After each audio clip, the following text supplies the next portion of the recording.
Hello there. I am trying to write a text and I'm not sure if it is a short story or a memoir, though I am leaning towards short story. It's based on memories of events from a day in 1982, from Thursday the 11th of November 1982 to be exact. I was living then in Sofia, the capital of Bulgaria, working as a teacher of English at Sofia's English Language High School. It was my first professional teaching job and I was 24. Leonid Brezhnev, by contrast, was 75 years old. He had led the Soviet Union and the Soviet bloc under one hat or another for most of my life. I don't believe I knew all that much about him. He was wallpaper. I certainly didn't link his role in Moscow with the Bulgarian leader Todor Zhivkov, although this was something in plain sight. It was Brezhnev's death that brought it into focus for me, though, thinking about it now, I'm not sure that happened right away. I may be reinterpreting retrospectively. Brezhnev died on the Wednesday, on the 10th of November 1982, and his death was announced that evening on the BBC World Service. But not in Russia and not in Eastern Europe.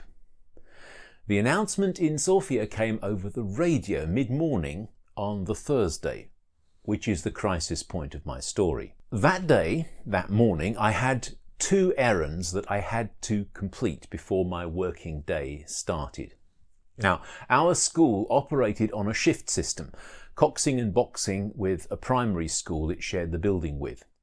For some weeks of the term, we had the morning shift from 7 a.m. until midday. Then we'd swap over and work from 1 p.m. to 6 in the evening. We were on the afternoon shift in November 1982, so my morning was my own. My two errands were sequential. I had to complete the one before the other. Not to give too much of the story away, but my first job was to help a Bulgarian friend acquire a piece of electronic equipment from the hard currency store in the city. It was a place where only foreigners could shop. My second task was to meet a potential private student and, more importantly, his mother, on behalf of a work colleague. I thought I had the morning organised, but in the taxi travelling between the currency store and my meeting with the private student and his mother, the news of Brezhnev's death came over the radio and it blew a hole in my careful organisation. Since the beginning of 2026, I have been reviewing my life for stories and anecdotes I can put into a memoir project that I'm engaged in. Richard Beard's Universal Turing Machine, UTM, envisions writers producing 64,000-word stories, in effect self-contained chapters drawn from the years of one's life. These will form a grid in an online chessboard and will be read in a non-linear fashion. I'll put a link in the description. As I was looking for a 1,000-word story for my time in Bulgaria, the memory of that Thursday in November 1982 came back to me. It is too big for the UTM, but I think it could make a nice little standalone piece if I can once get it written. This is one of my challenges for the year. I have 3 writing rules written up in various strategic places as a reminder to myself about what I need to do. Rule 1, write. If you don't write, nothing will happen. Rule 2, finish what you start writing. And rule 3, when finished, share what you have finished writing for feedback and or the chance of publication. I have mentioned these rules in a couple of my earlier videos. I'm doing pretty well writing for rule 1 at the moment. Not so well with rule 2, finishing things. Rule 3 is more an aspiration at present. The more I looked at the events of the 11th of November 1982, the more I thought it had the potential to be a self-contained short story or a memoir. So I decided to try to write it up. I decided to try to live up to my rule number 2 and write it to the end.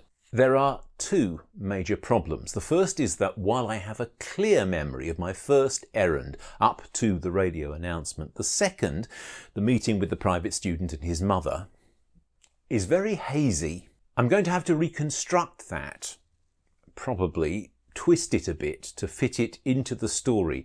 I want it to be a pendant to the first errand. Then, where's the whole story going? What is the point? I believe that there is one, but I am still fumbling for it. My second problem is the people in the story. I know for sure that one of the real people in the real story has died, but the others I don't know, and I don't have a sure means of finding out. If I were to write the story as a memoir and change the things I need to make it worth telling, I would ideally get in touch with the main characters and seek their permission and perhaps their input. That would be a lot of extra work. I don't think the story really warrants it. So that's why I'm leaning towards the idea of making it fiction. But if I make it fiction, it means changing the names, disguising the individual characters if I can. At the same time, I don't want to disguise that it is based on something that really happened to me. I could write in the first person, I this, I that, but I am tempted by the idea of trying out a third person story with John as a character. He is me, but at this distance, pushing towards 45 years now, he is also someone very different from the me I am now. In his excellent fictionalised autobiography, Empire of the Sun, J.G. Ballard puts his childhood self into the story as the protagonist, Jim. I am tempted to do the same.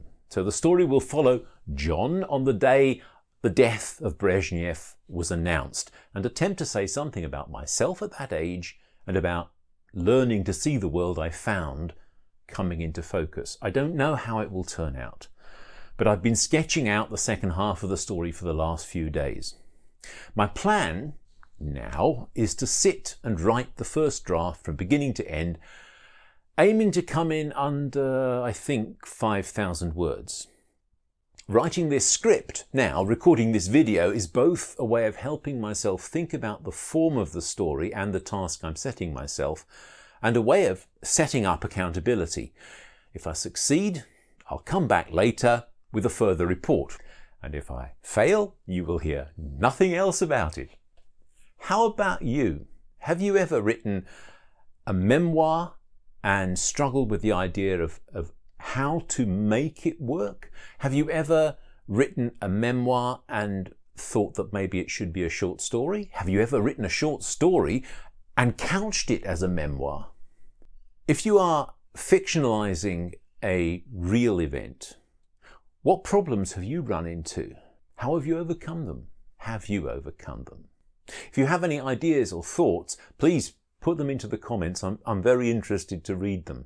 But for now, thanks for tuning in. If you listen all this way through and you haven't already done so, then please subscribe to more. Your subscriptions encourage me. But that's it from me for now. So I'll say cheerio until the next time. Bye-bye.